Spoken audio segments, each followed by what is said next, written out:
Welcome to Sips with the Suriel. I'm Jenna. I'm Danielle. And I'm Dina. We're just three best friends who like to get together and talk books. We would love for you to follow along each week with us, just like a book club.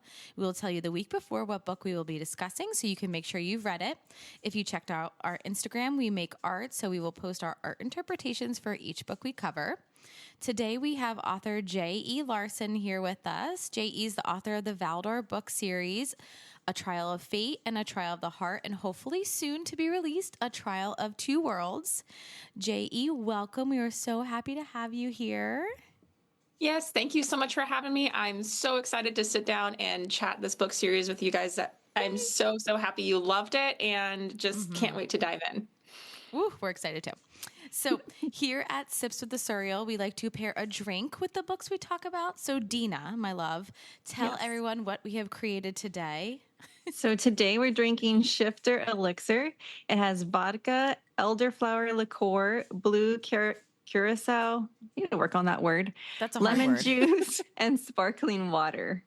So I know there was a version where it had edible glitter, but I didn't get any edible glitter to do. And an edible flower. We're not that fancy. We're not that fancy. Maybe one day for making big bucks, but... And I would like to shout out ChatGPT. I asked specifically, hey, what drink can I pair with A Trial of Fate? And it spit out this. Oh my gosh. Which is really, but it did call it Fey Elixir. And I was like, we're going to make that into Shifter Elixir. I like the sound of that Shifter Elixir. It just rolls right off the tongue. Right? It Absolutely. sounded fun. So yeah, that's what we're drinking. Maybe something to throw in the books later on. Yeah, there you go. There's still room to do that, so maybe. Right? Oh my God. Skylar's been stressed. She needs to have a cocktail. She needs a Shifter Elixir pronto. Yes. Maybe Rio will be the one to give it to her. There you go, Yeah. right? So we also want to just mention that there will be spoilers in this episode. So if you haven't read J.E. Larson's books yet, just please pause, go read, because just like the Suriel, we're spilling the tea. So just you're forewarned. Right? And I highly recommend you read it. Yes. All right, we're going to start off slow, but what inspired you to start writing this series? So this series came off of my initial one that I started writing when I finally got the courage from my husband to sit down and actually start writing it. That one is in the works. I'm kind of working on a rewrite for it now, but this story kind of gave birth to it, and I wrote the villains of this story first, kind of a untraditional way to go about it. But what inspired me of this story was just to kind of say, what is the main conflict? What's the thing that's happening? The world is dying. Okay, who's causing the world to die? And then the whole concept of this story kind of came about. I love the shifters in general, and I don't see or read a lot of shifter books out there that really dive into the fantasy world on it. It's mainly just about the alpha male shifter, who we do have that character in this book, but this book really follows a female main character who is a shifter herself and kind of her journey along the storyline of how she possibly saves her dying world. I love it. Yeah, because you're right. Shifters are not main characters in a lot of the books we read, so that is a nice... Not the ones I've read. No. I've turned some people into I was not a shifter girly. Now I am. I was see, you just got to read it. I will hook you in. Yeah, no, for sure. For sure. All right, so how did you develop the new unique world in your series? I have to credit that to where I live, and that's in my beautiful home state of Alaska. I was born and raised basically up here, and I literally can look out my window and there's mountains just everywhere. And as Alaskans, we've we're living in the woods. We live in the city. I live outside of Anchorage, but we are heart and soul. We're out fishing, hunting, camping, hiking, doing all of those things. So nature is really connected into a lot of things we do. And that helped me really construct and build the world. I get really descriptive, and when you read, you can kind of close your eyes and you can see yourself there after you read it on. But it just kind of, the writing paints the picture of it. And I just get a lot of inspiration of that from taking my dogs on the walk on the hiking trail or hiking up Mount Baldy in my backyard. It's just a really unique place that I get to be in. So just to piggyback on that then, so Skylar's favorite beach, what is it, the turquoise? The green sand beach. The green sand beach. Is that any way inspired by any of the beaches that you have, the shoreline that you have in Alaska? It's not actually. It's a very, it's a beach in Hawaii. It's actually a real beach in Hawaii. It's on the Big Island, and did my undergraduate degree is in geology, and I studied the volcanoes on the Big Island. And that green sand beaches is a caldera, and it has a very unique mineral of it that's an olivine green sand beach. So it is a real beach, and Cool. it's my favorite place in the whole world. My husband already knows your ashes are getting scattered there. We'll figure it out. Oh. Wait, I have another That's question. awesome. Well, not about the ashes, but like that's awesome. I have another question now. Oh my gosh. The flower, the spoiler flower, is that an inspo flower from nature that you've seen in magical Hawaii? It isn't, but it was just something that connected the two characters so seamlessly. Okay. And at first I was like, there's got to be something that connects Daxton and Skylar together that is revealed as a really big part of it, especially in book 2. And that flower just really fit in so seamlessly to this. And it was one of my favorite things to write. It was really pretty. That was beautiful. I loved that. Okay, sorry. I'm done interrupting. I'm so sorry. Jumping around. We got to get the basics in. I told you I was a big fan. I know. She's fangirling over here. Okay. All right. So in A Trial of Fate, the characters face difficult decisions that challenge their destinies. What inspired you to explore the theme of fate versus free will in the story? And earmuffs to listeners who haven't read it. Skylar volunteering herself to take her cousin's place. So with this one, I am a really big feminist myself, and I think that it's important for there to always be a choice, even outside of just women in general, but there's always a choice to be made in how you'd like to live your life and go through with that. Skylar choosing to be a part of the trials instead of possibly letting someone else claim her as their mate and staying was a really big empowerment thing for her to do. And it was something that I wanted to touch on with her character and part of her growth throughout the entire series. Yep. That makes sense. Yeah. We'll appreciate the feminism there. All right. So which character in the series is closest to your heart and why? And did any real life experiences or historical events influence the storyline or characters in your book? So Rhea is really close to my best friend. She just tells it to you straight. She is upfront, doesn't give you any BS, and will tell you things sometimes you don't really want to hear. And then That's the best kind. Shaw is really like my brother. Oh. When I got to sign my brother bought my book. Like, I don't know if he reads it, but he's like a chiropractor, hockey player person. So he's cool. Yeah, my sister wrote a book. I'm going to buy it. And then his entire front office, they have a book club and they ended up reading my book. And they were like, you never told us your sister wrote things. And they're like, we read book 2. Your sister wrote some things. But I dedicate, I wrote in his dedication, like Shaw is an extent, gains so much from you. Just like the relationship that Skylar and Shaw have is a lot of what I have with my own brother. Oh my gosh, I love so that. beautiful. That's so sweet. Shaw was such a great, and I wrote a question later on to talk about Shaw more, but I loved Shaw. He was a great character. He's definitely a favorite amongst the readers, and I'm really happy that people have really taken to him. Yeah. Does your brother have like a big head about it? No, he's like, gosh, dang it, my sister did something else good. He's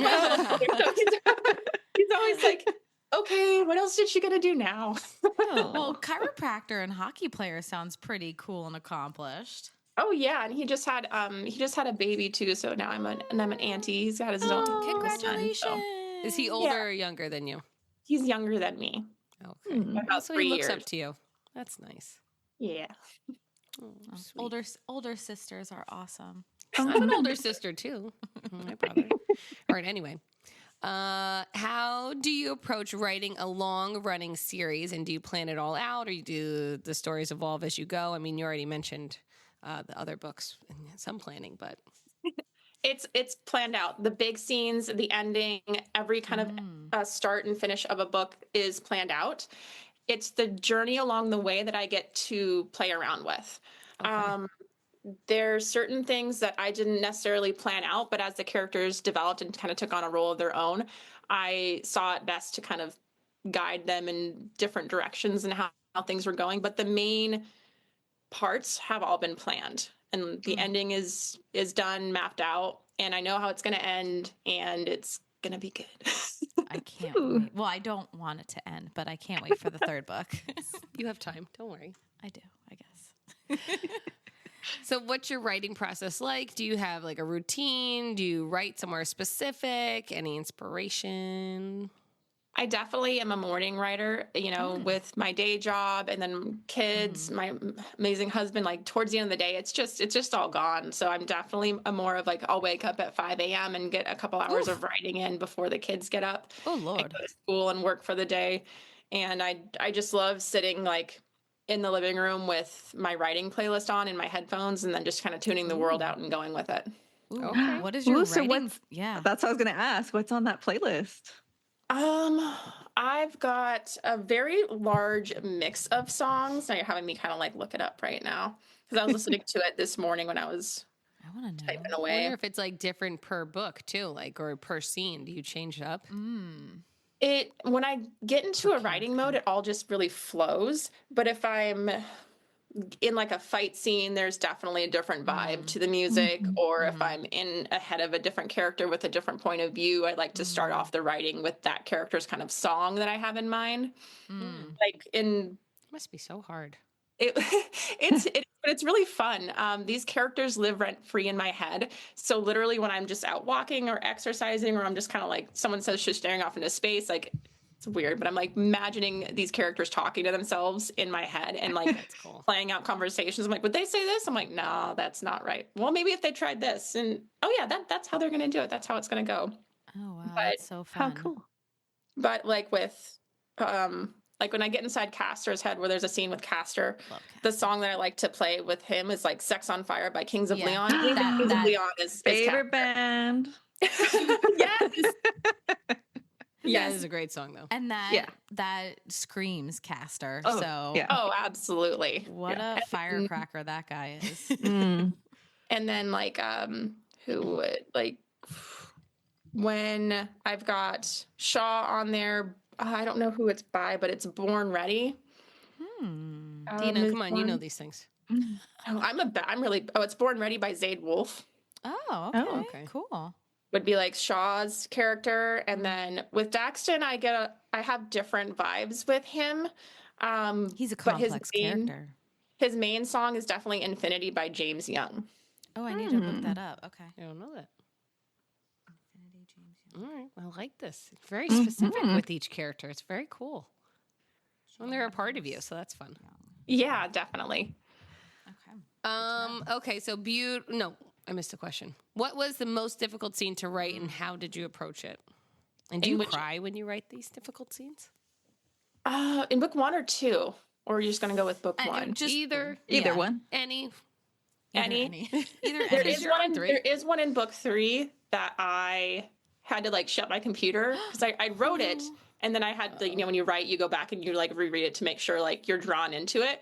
And I had to like shut my computer and was like, oh god, they're gonna kill me. But it has to happen. No, don't no. do it. Uh-oh. Just don't do it. Oh no. It, has back to- and it erase makes it. sense. It has to happen. But it was No, it doesn't. What is I don't it? know what's happening. I'm but don't do scared. it. Make a prediction. but Don't in touch book Caster. in book 1, one of the more difficult scenes to write, or one of the ones that like pulled emotion from me, was when she woke up in the healer's quarters when she saw the scars on her back for the first time. That one was a lot of like personal like things going in. Like I personally like suffered from depression, so like the thoughts of her like just ending it have been real thoughts that I know people have experienced before. And it was, they're just saying don't give up, like they didn't break all of you, was one of the main lines that I just hoped really sung and went true with a lot of people. I love that. And then again in book 2, one of the hardest ones to write was the labyrinth in general. It Oh. was the whole first trial that she went through. I must have rewritten that like 4 times. Really? Oh, It wow. was so complex with, and again, I have another question about that one, but just since we're talking about it now, like I've never, books have done trials before in the past, but like I felt like this was so unique. And the fact that it was like talking back was, he was like likable and also you hated him at the same. Well, I'm giving it a gender. It's probably not. It's That's true. You shouldn't. it's an entity. I don't. It's an it entity is probably a really good way to go with that one. It's an entity. I like hated the thing, and also I was like, oh, it's kind of like snarky and like I like it at the same time, but I forget where we were going with that. But yes, that I could imagine that's a hard scene to write as well because it's very complex. And then the end of the second book was definitely hard to write when they were separated. I was like, I that's how I knew the second book was going to end, though, because it had to, like, it's like the flow of it. They were brought together, but then they had to break them apart for them to each, like, for her to go on her own journey to finish the whole thing. So they always say, oh, go ahead. Sorry. I was like, they always say when it's too happy and things are too coming together, then that's when they just rip your heart out afterwards. Absolutely. And never get too comfortable. So you knew something was happening. I read that last page of book 2 and I was like, what? And I like reread the chapter again to like, I was like, but wait, I don't want it to be over yet. Let me just reread it. Maybe it won't happen. Yeah. But that difficult scene you said you were writing in book 3, is that at the end? It's going to be like a cliffhanger where we're just going to be like, oh my God, we have to wait until the next book? Is it in the middle? It's towards the end, but it's not the cliffhanger.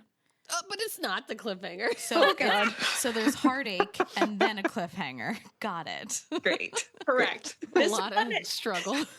Yeah. So I would definitely say it has a similar, book 3 has a similar ending to book 1. Like book 1, I always thought as like a good to be continued, like you want more. Book 2 is definitely more of a cliffhanger. The end of book 3 is more similar to book 1's ending. Like there's more, yet you're just like, you had 8 questions answered. You feel like your cup is like filling up, and then you're like, wait, it's still half empty. There's still like, there's still missing. There's still a 4th book. Yeah. But there'll be 5 in total, right? 4. 4. Oh, okay. Why did I think 5? Okay, good. It's fine. I'm not panicking. It's fine. All right, my last question is, beautiful lines such as, I will always find you, we will always find each other. How do you find inspiration for them? Or does it just flow out of you? Or you just... Is it happy to say my husband? No, I was hoping you would say that because you said he was your inspiration to like start writing. I was like, I bet it was him. He's not a man of words. He's a man of action. And then I just put words into his mouth. But he's always been there when I needed him. And, you know, we've been married for 8.5 years now. We've had really big highs and really big lows, but somehow we just always find our way back to each other. And so that kind of helped with that inspiration of that line for Daxton to say, it's just like, when I first met my husband, it was just like, I was always finding him in a crowd, like always somehow just centering towards him when we first met. And so that's how that line kind of came about. I love that. That's fantastic. That's so beautiful. That is. I love it. That was a good answer. Oh, thank you. Does he know? Yeah, I'm sure he does. Does right? he know that you're like inspired by him to write these characters and these love stories?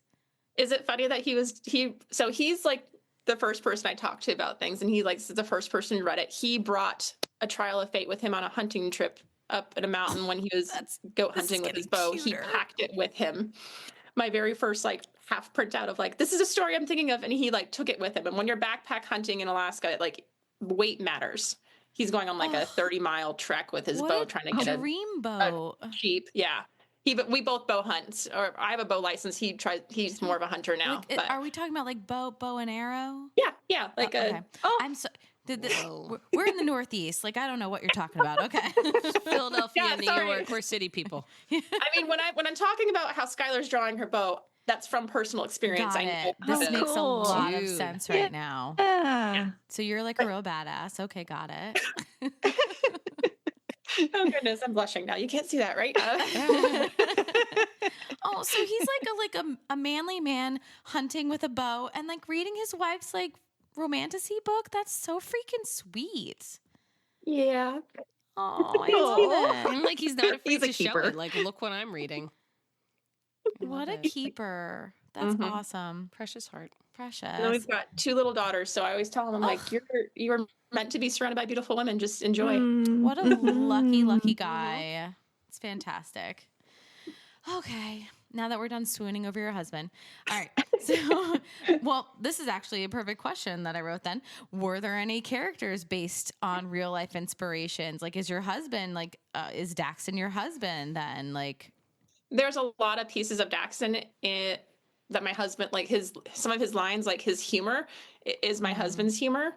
There have been a couple of lines and my husband, Kevin, has been like, I said that to you last week. And I was like, I don't know what to tell you. that's hilarious. Thank you. Like it's in the book. That's hilarious. Do you want some credit? Do you want me to write your name in the book? Well, the second one's dedicated to him. So I was like, there, you got it. Perfect. That's There you beautiful. I love it.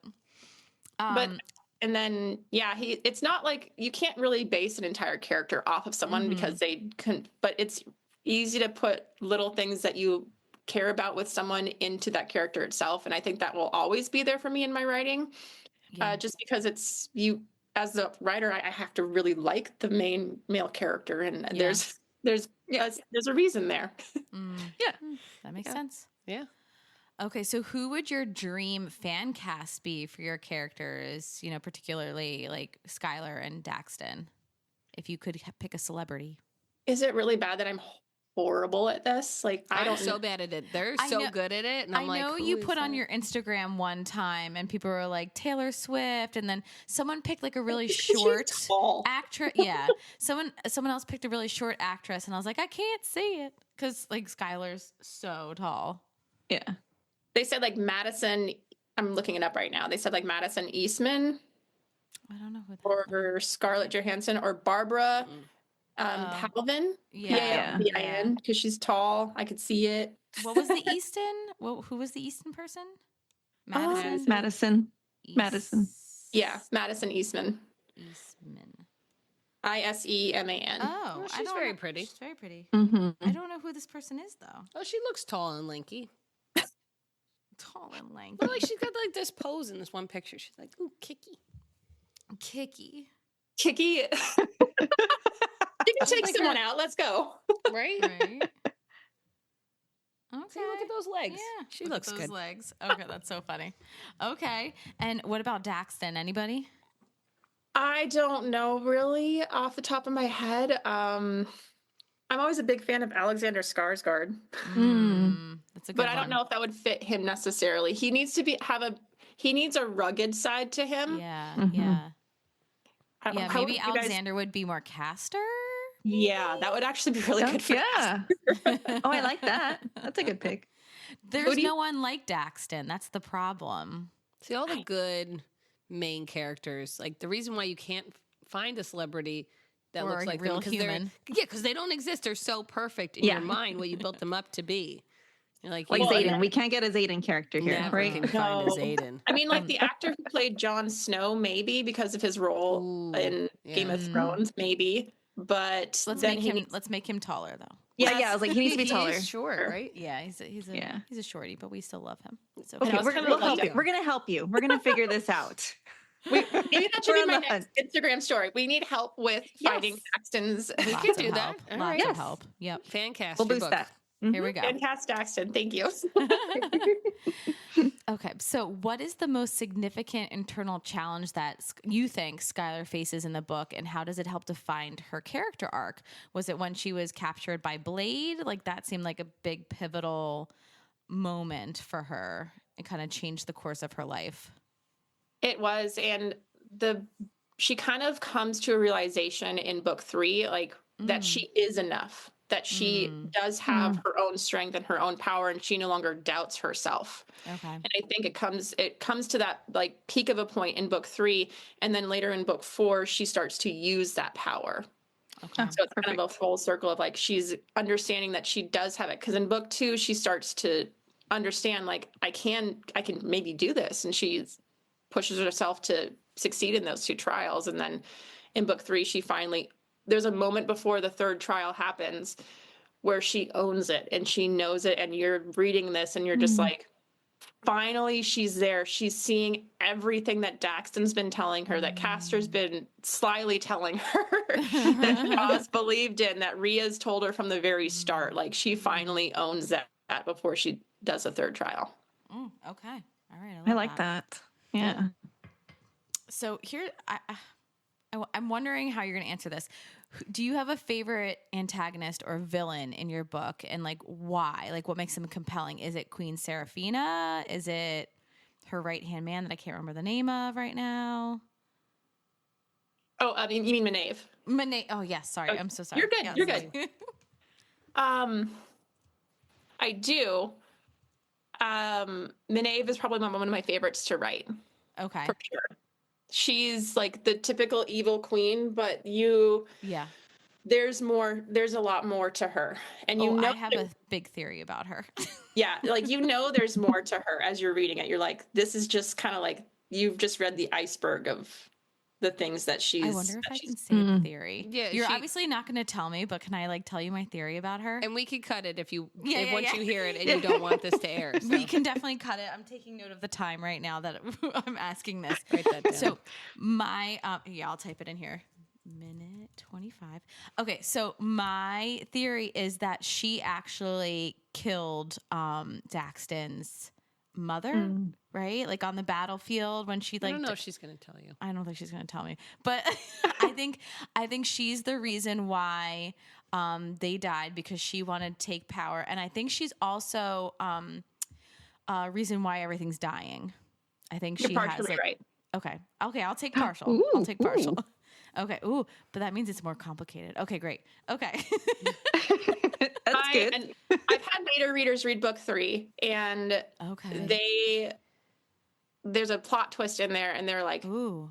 what happened? And I was like, yep, now you know what I have known since the start of this book. Wow. Ooh. She's just so gross and evil. Like how she just sucks the life. She's a life sucker. She's a life sucker, and she doesn't care, and it's really gross, and it's a gross way that she does it, and I just hate her face. And that's okay. That means I wrote her very well. You can hate her. I give you full permission to hate her. Like she has to make it all like sexualized too. Like no one wants to be around you, lady. I don't like it. But do you love to hate her? Like, did you write her and you were thinking like, she's an awesome bad guy? Yes, absolutely. Okay. All right, there you go. All right. That's what makes a good bad guy. That you hate them so much. You're like, can they just die?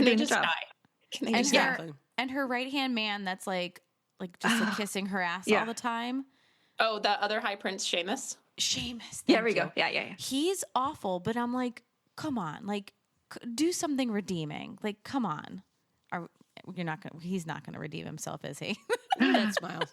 He's gonna be like Tamlin. Like we're like, no, F that guy. Because like you always write that like he looks forlornly at like fated mates, like he's sad, like he wants to have a fated mate. And I'm just like, wait, you can't be that bad if like fated mates are like highly regarded and you're like sad. You don't sorrowful. think any evil people You have some a fated emotion. Mate? Yeah. No, but like, is there a book out there that where there's such a terrible character and they have a fated mate, or there's only good people with fated mates? No, I guess there's bad ones too. I think the bad ones can get one. Yeah. Okay. Ooh. maybe she's giving us a hint. Just there. throwing that out That's a there. hint. So speaking of people that like, you're on the fence about, I personally did not hate, and you could tell me if I'm saying his name wrong, Gillen. I did not hate him at the end of Trial of Fate. At first, I was like very mad at him for wanting Skylar to like strengthen the pack, and he was kind of like using his archaic views of marriage on her.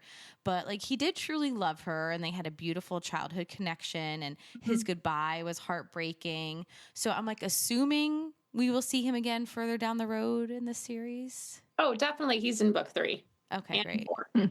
And 4. Okay.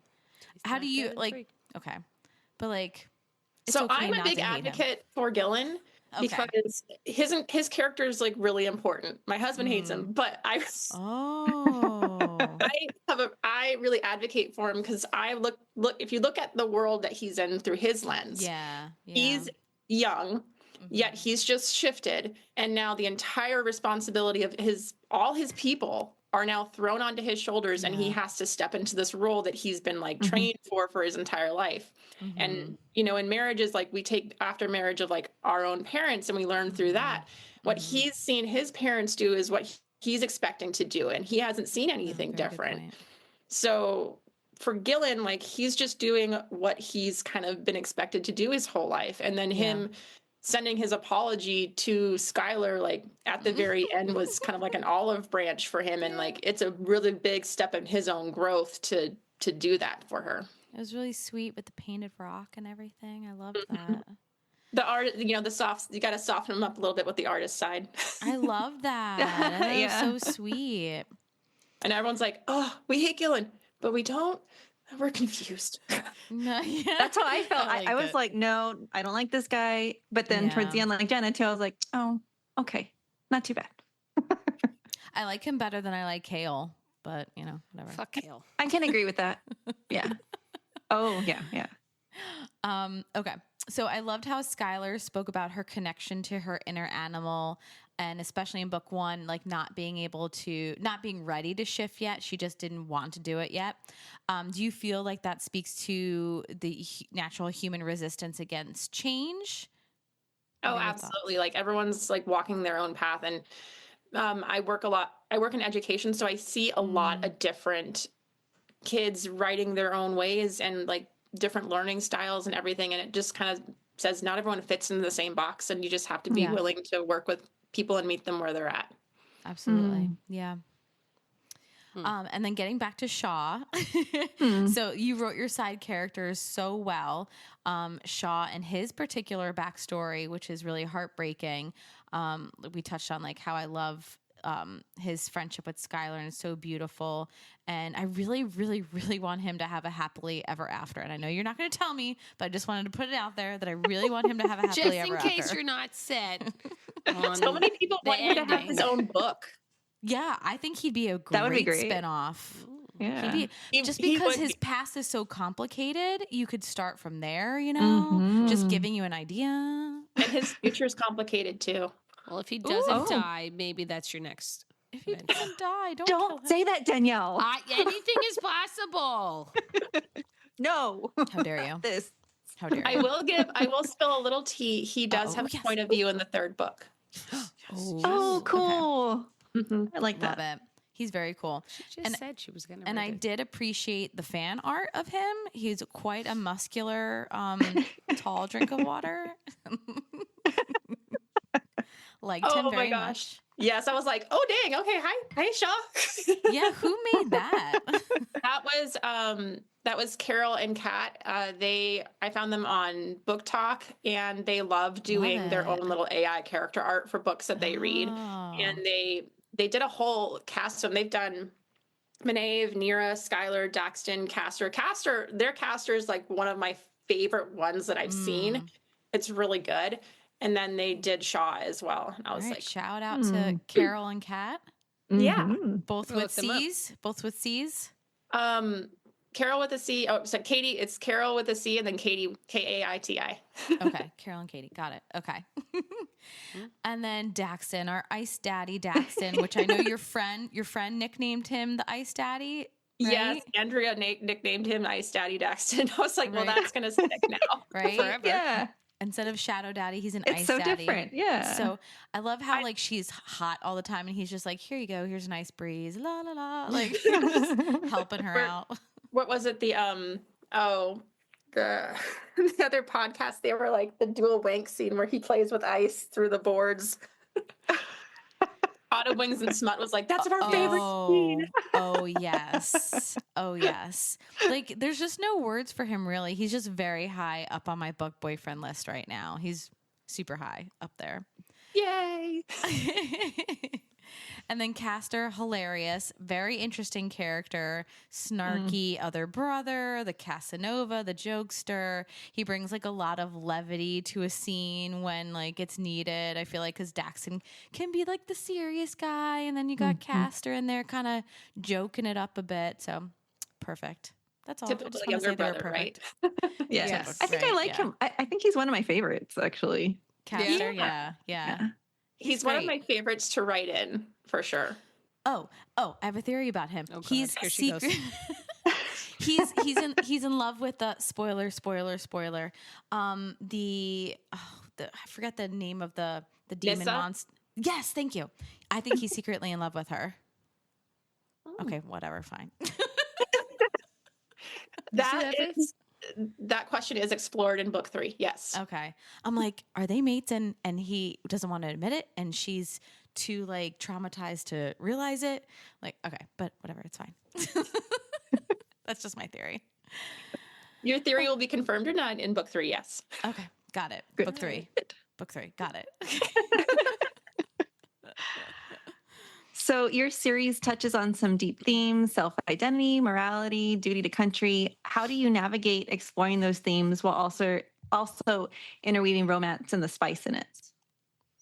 So for me as a reader, I've always been drawn to fantasy worlds, but as I was getting older, I wanted more romance into it than what I was given, and I ended up falling into the genre of romance. And then I was like, what if those two just combine into it?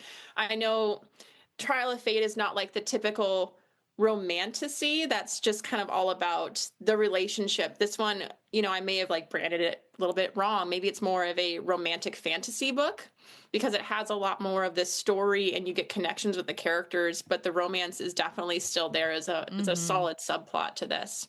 Yeah, for sure. I've always, as a reader, really loved complex stories like this, and I was always like, it just needs a little bit of romance, and that's exactly what I tried to write. Perfect. Well, I think too, like you have to like introduce the reader to all these different concepts, the world, like just everything that's going on. So it's hard to pack in one book in the beginning, especially like there's so much being thrown at you. So it's nice to have that little like spice here and there, that romance, that slow burn. Oh yes, the slow burn is slow in the first book. But boy, but oh appreciated. boy. Yeah. But boy, oh boy, in the second book with what that other podcast with the Smut Sisters, right? Is that what you said? Oh, Pot of Wings and Smut, yeah. A pot, okay. With the separate rooms, the wall. It was pretty good. Pretty good. Okay, so how does the setting of the series shape the decisions and growth of the characters since they visit like different parts of the world in the second book specifically? So I really wanted them, like the first book, to be in the mainland. The second book's all in the Inner Kingdom. And then the third book, it's called A Trial of Two Worlds because the two worlds are being visited and they're coming together. And then the fourth book, I haven't released the title of it officially yet, but it does have a title. And it encompasses like all of the entire world that Valdor's in as well. So, yeah. Entire world, okay. And I know you like talked about how you kind of base it based on where you live. Like that's such a cool concept because I'm in Texas and I'm like South Texas. So it's just like flat land, dirt here. I could not get inspiration. I have to go away to get inspiration for anything like that. So that's amazing that you're able to use your surroundings for that. Thank right, you. like when we talk about going on like a girls' trip for like a book weekend, we're like, oh, we want to go to some mountainous place or a beach, and it's like literally where you live. It's like your backyard, right? Yeah, it's really great when I can, like a 5-10 minute car ride, and I'm at the parking lot for like one of my favorite mountains to go hike, and you can just hike the trail line up to a different mountain peak and keep going and going, and like you're up there in the middle of like the clouds are all beneath you and you can't see any of the city and you're just like in a different world entirely. And I was like, if you can't draw inspiration from this, I don't know what else to tell you. That's I feel like you wouldn't be stressed over there either. Like, how can you be stressed around all that beauty? When it's cold and it's dark. Oh, like, I was going to say, right, are you in the 6 months area of Alaska? Like, yeah, I'm in Anchorage. So if you're this is Alaska, you can make it with your hand.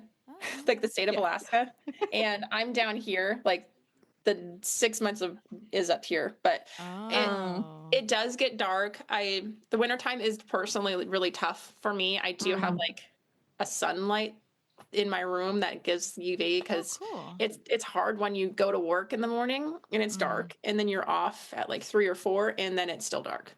Oh my gosh! Yeah. Oof. The daylight has passed like from 12 to like 3 o'clock. So yeah. Oh, yeah. That sounds awful. Wow. That's right. But in the summertime, we literally don't sleep. The sun's just up all the time. Oh gosh. So do you have a lot of like blackout curtains? Oh yeah, definitely. And we even have when we go camping, we have a blackout tent. It helps with the kids a lot to have them go to sleep. A blackout tent. Wow. Didn't even think of that. Right. Interesting. Dark. Oh, that's nice. Tell my husband Cool. about that. So the book, A Trial of the Heart, includes several complex and high-stakes situations. The trials are very complex and unique. Sometimes the trials can be pretty obvious, but a lot of the challenge stems from emotional and mental challenges versus the physical. So how did you choose what trials would be included? So I knew from the beginning, especially when Queen Maeve in book 1 says like your mind, body, and soul will be tested. Each one of those trials represents one of those things. The first trial is of the mind, second of the body, and the third is really testing the person's soul to see if their heart is worthy enough to be victorious and unlock the heart of Valdor. So that with that main theme in mind, I knew the first trial it had to be it had to be real mind fuck. You had to go in there. And it's a labyrinth, so I wanted to make it a labyrinth, not a maze, because a maze is you don't know where you're going, but a labyrinth has one clear path. But the challenge is if you're strong enough to keep going on that path. And what maybe stops you is like tricks of the mind, physical things that you have to go over. So I tried my best to fit all of those things in together, you know. The labyrinth being a living entity itself. And, you know, spoiler alert, when it tricks her that she thinks Daxon is there, but he's not. Yeah. Yeah. Right. I love a good labyrinth. And then that going on, like her bargain with him, you know, that she's going to get a favor later on. And then even the final one where her animal spirit is actually like stripped from her and she sees her mom, like she actually does see her mom. Okay. That was a real like vision of her mother. Wow. What was great about it too is I felt also tricked myself because I'm like, oh no, it's messing with it. And then I was like, wait, is it messing with her? Is this really happening? Like I was like back and forth myself. So I mean, I think that was a really good job. Thank you. It was fascinating. That was such a great scene. Mm-hmm. The whole trial was just mwah. So were there any parts? Oh, sorry. Oh, go ahead. No, you're fine. Were there any parts of your books that changed significantly from the initial concept when you were writing? I know you kind of said you already had it planned out and like in the middle change, but like how did you go back and forth with a lot of different parts? I debated for a while what creature she would have to slay in the second book. Oh. In the trial, the second trial. I kind of played back and forth on like, and that's why even like they were guessing for a little while, like what could it be? And I was like, Yeah. what could it be? Let's play around. Okay, so you wrote that in. That's funny. I was trying to guess too. I'm like, is it this? Like, what is it? And then I had to Google too. I was like, wait, what is this? Yeah. Oh, all the magical creatures. There were days where I was like, I'm having a writing day. My writing day is literally like researching all different types of magical creatures. That's so fun. Yeah, that is what a great job. Right. But it's fun because like we don't know all these things, but then it's like a history lesson for us. Yeah. Magical history lesson. Yeah. Dive into a new world. Love it. So you said you're in education. I don't want to pry, but like what do you teach? Do you teach I was a teacher. Oh, okay. Gotcha. And I taught physical education and science. Very cool. Okay, because you said geology before, so I was like, oh, maybe she's science or something like that. Okay. All right, cool. So if you could go back and give advice to your younger self when you first started writing in the series, what would it be? Oh, it would be just to try to trust your gut and go with it. This series that I decided to self-publish wasn't really created when I was younger, but I think the work putting into it was definitely there. It was just, my advice would be just like keep reading and just write down every random idea that pops into your head. I was daydreaming of like, you know, spin-off things of like stories that I loved. I was like, ooh, what if they did this or this? And I was just going to tell my younger self, keep doing that because it will turn into something. Oh, that's great. Keep daydreaming because it's not it is worth your time. Yeah. I love that because you can take that in so many different ways too. Like I like to do art. So that would be like inspiration for myself, my younger self. Like just keep doing that, keep dreaming, keep any little thing that you think of or comes to mind, put it down on paper and then maybe something will it'll turn into something later. Right. Yeah. Correct. It's like, don't ever give up. Just keep daydreaming. Yeah. I like that. So how has writing the series changed you personally or professionally? So writing the series was a little bit of, it was a little scary for me because I do work in education and it is a fantasy romance book. So that's why I have my pen name and things to kind of really separate that with. But I believed in this story so much that I was like, my goal was to just share it and have other people like live within my world with me. I mean, that's the reason. And I told myself from the beginning, like, if I broke even from like paying for a cover, paying for the editor, everything, then my goal has been achieved. And I have finally reached that. So it's a really big thing to celebrate. I love Oh, that. congratulations. Good for That's you. Yes. that's an amazing feeling, I'm sure. Yeah. Absolutely. And I just recently signed with a literary agent with Storm and trying to get the Valdor series traditionally published. We've sent I out saw like, that. I'm so excited for you. thank you. I'm like, it my husband always said, like, you never know unless you're gonna try. Yeah. And I queried some literary agents, and then I got a couple replying back, and I decided to go with Storm because they have a really great history and a lot of knowledge. And I was like, they had a list of editors already, and I was like, yep, send them out. We'll see if we get any to bite. And I've had a couple no's like already, which is amazing, meaning people have read it, but they're like, this is gonna go somewhere. Like, we don't have space for it right now, but they're like, I have no doubt it's going to get picked up. So I'm really hopeful for that. Oh, that's great. Oh, we're gonna keep our fingers Exciting. crossed for you. Yeah. Because Thank you. I've literally said it to like my husband, to Dina, to Danielle. I'm like, she's like my Sarah J. Maas of like the indie authors. I was like, this is gonna be humongous. Like I have no doubt it's gonna be huge. Oh my goodness. Thank you so much. No, you're very talented and it's amazing books. It's amazing series in general. I'm so excited.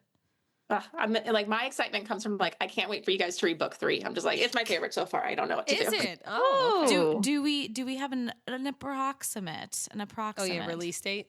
I don't, because it's on pause while I'm trying to get to see if anyone will take it for traditional publishing. But like, that makes sense. I have the cover for 3. I have the cover already made for 4, and beta reads are done with book 3. So it's like, it's there. And then It's ready. the first 3 chapters of 4 are written and it's all plotted out. So all the work is being done behind the scenes. I want it. It's getting there. She's like, I don't care if I edit it. I want it. I won't tell anybody. And she's going to be like, you guys, all the things you need to know. Yeah. Oh my gosh, that's so funny. So funny. Okay. Okay, so the last question I have is, how do you handle moments of doubt or writer's block while working on your long series? I dive into other books and reading other books that might spark an interest or an idea. And just kind of like, once I get into another story, then it kind of blocks out mine.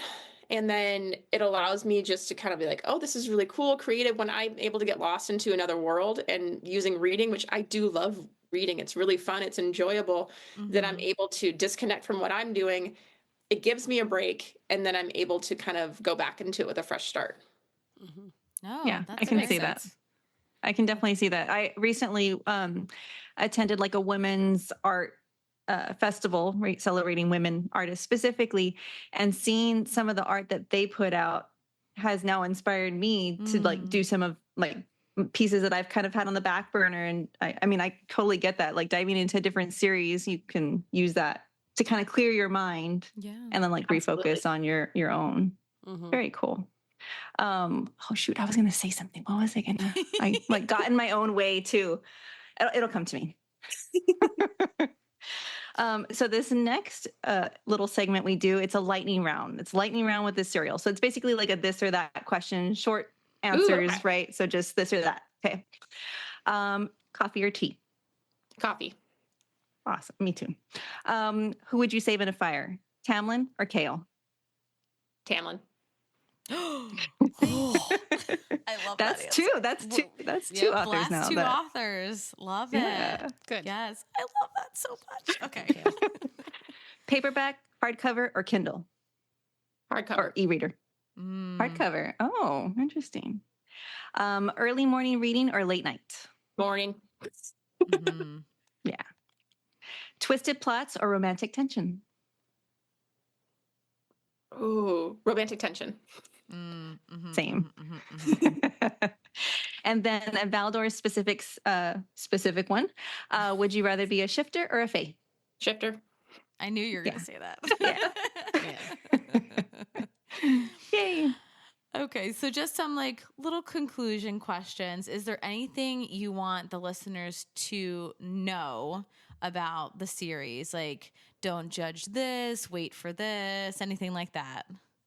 Well, I would say don't expect any trials in the first book. I think that was, all of the books start with a trial of, and it's called the Valdor series. Like all 4 books start with a trial of something. You got fate, you have heart, 2 worlds, and then the 4th one. Like the trials are an overall theme of the book, and they're worth the wait when you get to book 2, and even more when you get to book 3. Okay. That was good. Yeah. That is a good The build up, to me, it's like when you get I'm an immersive writer, like you form connections with the characters. If that's not really like your cup of tea, then it might be a little challenging for you to get through sometimes. But if you want to know what's going on inside the characters' heads, this is 100% the book for you. And you will get attached to these characters. You'll feel things with them as you're reading it, and you'll go through the trials with Skylar. You'll imagine you're sitting with Castor and saying some kind of smarky remark, or you'll be with brooding Daxton when he's trying to figure out how to balance the secret he knows with Skylar, but his duty to protect his home and his people. 100% agree. Yeah. And then are there any Easter eggs in past books that we will rediscover in the next few books? Oh, 100%. I love writing those Easter eggs. Okay. Yes. Good. Okay. We already talked about projected time frame. So like basically where can listeners connect with you? Like shout out all your handles. So I'm on JE_Larson_author on Instagram, and then it's just JE Larson on TikTok. I don't know how I've gotten the handle of just that without author attached to it, but I do. And I'm on Facebook as well. Those are my social media reach outs. I love connecting with any readers and anyone saying like questions about the books, or just saying like, they liked it, or, like anything. I'm like, I love connecting with my readers and talking about the books, or just kind of gushing over it. It's so much fun for me because it's my world that I created. And that was the reason why I wanted to write, was to share it with everybody. I love that. That's sweet. That's great. Well, we thank you so much for joining us and talking about these books with us. And we can't wait for book 3.